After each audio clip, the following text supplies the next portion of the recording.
Hello everyone. आज हम पितृपक्ष के बारे में जानेंगे। तो सनातन धर्म के लोगों के लिए पितृपक्ष का विशेष महत्व है। इस दौरान पूर्वजों व पितरों की आत्मा की शांति और तृप्ति के लिए श्राद्ध किए जाते हैं। पितृपक्ष में तर्पण करने से पितृ प्रसन्न होते हैं। वैदिक पंचांग के अनुसार पितृपक्ष का आरंभ भाद्रपद पूर्णिमा तिथि से होता है, जिसका समापन आश्विन अमावस्या पर होता है। हालांकि पितृपक्ष के दौरान कुछ कामों को करने की मनाही होती है, नहीं तो उसका नकारात्मक प्रभाव व्यक्ति के साथ साथ उसके पूरे परिवार वालों को झेलना पड़ता है। तो चलिए अब हम इस बार पितृपक्ष का आरंभ कब से हो रहा है उसके बारे में जानेंगे, और इसी के साथ आपको उन कार्यों के बारे में भी पता लगेगा जिन्हें पितृपक्ष के दौरान करने से श्राद्ध पूजा खंडित हो सकती है। इसके अलावा पितरों व पूर्वजों की नाराजगी का भी आपको सामना करना पड़ सकता है। तो इस बार पितृपक्ष की शुरुआत भाद्रपद पूर्णिमा के दिन 17 सितंबर से हो रही है, जिसका समापन 2 अक्टूबर को होगा। तो इस दौरान श्राद्ध, तर्पण और पिंडदान करना शुभ होता है। धार्मिक मान्यता के अनुसार पितृपक्ष के दौरान धरती पर हमारे पूर्वज आते हैं, इसलिए इस दौरान की गई पूजा पाठ का साधक को विशेष फल मिलता है। अब हम बात करेंगे कि इस दौरान हमें कौन कौन से कार्य नहीं करने चाहिए। तो धार्मिक मान्यता के अनुसार पितृपक्ष के दौरान कोई भी शुभ कार्य नहीं करना चाहिए। इस दौरान सगाई, शादी, मुंडन और गृह प्रवेश आदि कार्य को करने से बचना चाहिए। वहीं पितृपक्ष के दौरान कोई भी नई चीज नहीं खरीदनी चाहिए। जो लोग पितृपक्ष के दौरान प्याज, लहसुन और तामसिक भोजन का सेवन करते हैं, उन्हें उनकी पूजा का पूर्ण फल नहीं मिलता है। इसके अलावा ज्यादा मिर्च वाला खाना, बैंगन, सफेद तिल, लौकी, मूली, काला नमक, जीरा, सत्तू और मसूर की दाल, चने और सरसों के साग का सेवन भी नहीं करना चाहिए। इससे आपकी शारीरिक और मानसिक स्थिति पर बुरा प्रभाव पड़ सकता है। श्राद्ध के खाने को लोहे के बर्तन में नहीं बनाना चाहिए। खाना बनाने के लिए आप तांबे, पीतल या अन्य किसी धातु के बर्तनों का इस्तेमाल कर सकते हैं। वहीं पितृपक्ष के दौरान बाल और दाढ़ी भी कटवाने की मनाही होती है, इससे आपको धन हानि हो सकती है। और श्राद्ध में गृह कलह, स्त्रियों व साधुओं का अपमान, बड़े बुजुर्गों की बात ना सुनना और बच्चों को कष्ट देने से पूर्वज नाराज होते हैं, और इसी के साथ आपको अपनी पूजा का भी पूर्ण फल नहीं मिलेगा। और इस दौरान आपको बासी भोजन के सेवन करने से भी बचना चाहिए। अब हम बात करेंगे कि पितृ तर्पण के समय हमें कौन सी गलतियां नहीं करनी है। तो पितृ तर्पण करते समय दिशा का खास ख्याल रखना चाहिए। तर्पण के दौरान अपना मुख दक्षिण दिशा की ओर रखें, तभी तर्पण पूर्ण माना जाता है। पितरों के तर्पण में उंगली का उपयोग नहीं किया जाता है।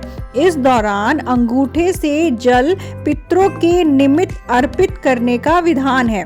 वहीं अंगूठे में कुश जरूर धारण करनी चाहिए।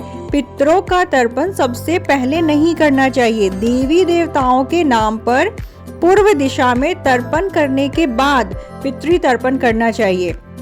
और तर्पण के दौरान फूलों का उपयोग बेहद आवश्यक होता है।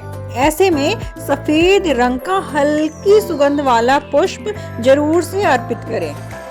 माना जाता है कि इस दौरान पितरों का तर्पण करने से उन्हें मोक्ष की प्राप्ति होती है, साथ ही वैकुंठ धाम की प्राप्ति भी होती है। यदि किसी व्यक्ति पर पितृदोष होता है तो उसे अपने जीवन में कई भीषण समस्याओं का सामना करना पड़ता है। इसलिए व्यक्ति को पितृ ऋण से अवश्य छुटकारा पा लेना चाहिए।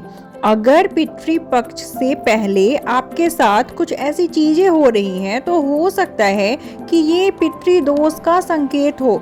तो आइए अब हम जानते हैं कि पितृदोष के लक्षण कौन से हैं और उसके साथ इसके उपाय आप क्या कर सकते हैं। शास्त्रों के अनुसार पितृदोष बेहद खतरनाक होता है।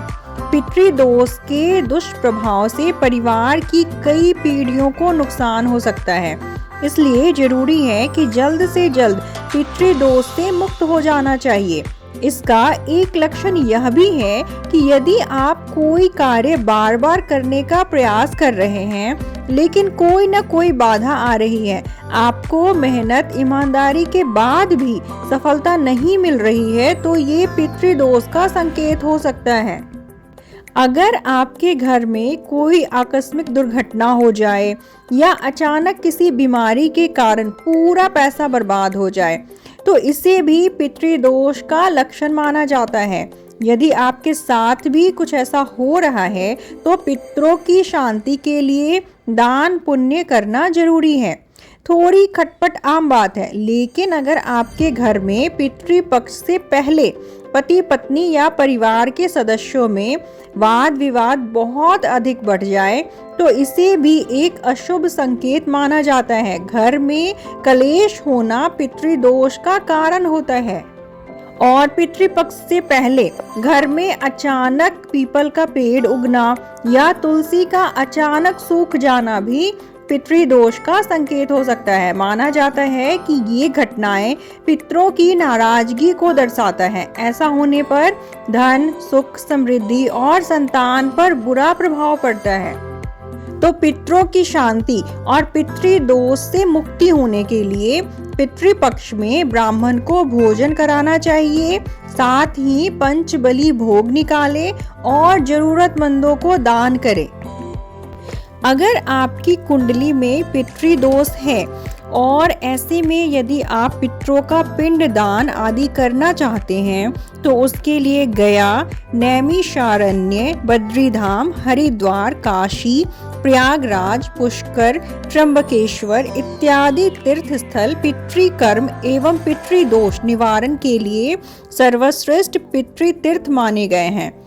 तो गया में जैसे कि पितृतीर्थ, गया की महिमा और विशेषता इतनी अधिक है कि कोई भी श्राद्ध कर्म चाहे घर में, गौशाला में, चाहे प्रयागराज, काशी, पुष्कर, नैमिषारण्य अथवा गंगा आदि नदियों के तट पर ही क्यों न हो रहा हो, सर्वत्र और सभी श्राद्ध को प्रारंभ करने से पूर्व गया धाम और भगवान गदाधर का स्मरण कर उनका पूजन किया जाता है। तो श्राद्ध आदि कर्म का फल गया में किए गए श्राद्ध के बराबर माना जाता है। बद्रीनाथ धाम में ब्रह्म कपाल तीर्थ है। यहाँ यात्री पिंडदान करते हैं। मान्यताओं के अनुसार शंकर जी ने जब ब्रह्मा जी का 5वां मस्तिष्क काटा तब वह उनके हाथ में चिपक गया। जब समस्त तीर्थों में घूमते शंकर जी यहाँ आए तब वह हाथ में चिपका कपाल स्वतः छूटकर गिर पड़ा। इसलिए इस क्षेत्र में पिंडदान करने का विशेष महत्व है। ऐसा कहा जाता है कि किसी भी पितृ का गया जी एवं अन्य पितृ तीर्थों पर पितृकर्म संपन्न कर लिया जाए तो अंत में इस तीर्थ पर आकर पिंडदान करना चाहिए। इसी बद्री क्षेत्र के ब्रह्म कपाल क्षेत्र में पिंडदान करने के बाद कहीं भी पिंडदान करना निषेध माना गया है। नैमिषारण्य भगवान शंकर को परम प्रिय तथा महापातकों को दूर करने वाला है। कुर्म पुराण में वर्णन अनुसार यहाँ की गई तपस्या, श्राद्ध, यज्ञ, अन्नदान आदि एक एक क्रिया 7 जन्मों के पापों का विनाश करती है। नैमिषारण्य तीर्थ अनेक धार्मिक कार्यों के लिए माना जाता है, जिसमें पितृपक्ष में इस तीर्थ का विशेष महत्व है। मान्यताओं के अनुसार नैमिषारण्य में पिंडदान करने से पितरों की भूख शांत होती है। विद्वानों के अनुसार गया जाने से पहले भी प्रयाग आना श्रेष्ठ फल प्रदान करता है। धर्मशास्त्रों में कहा गया है कि काशी में शरीर का त्याग, कुरुक्षेत्र में दान एवं गया में पिंडदान का महत्व प्रयाग में मुंडन संस्कार किए बिना अधूरा रह जाता है। इसके अलावा और भी अन्य तीर्थ पितृ स्थल हैं, जैसे अयोध्या, उज्जैन, अमरकंटक, हरिद्वार, नासिक, पुष्कर, तिरुपति, शिव की नगरी काशी में पिंडदान करने पर जीव आत्मा को मोक्ष मिलता है। पितरों को सच्चे मन से श्रद्धा सुमन गंगा आदि किसी भी पवित्र नदी के तट पर अथवा तीर्थ क्षेत्र में तर्पण एवं पिंडदान देने से पितरों की तृप्ति एवं मुक्ति होती है, जिससे संपूर्ण परिवार का कल्याण होता है।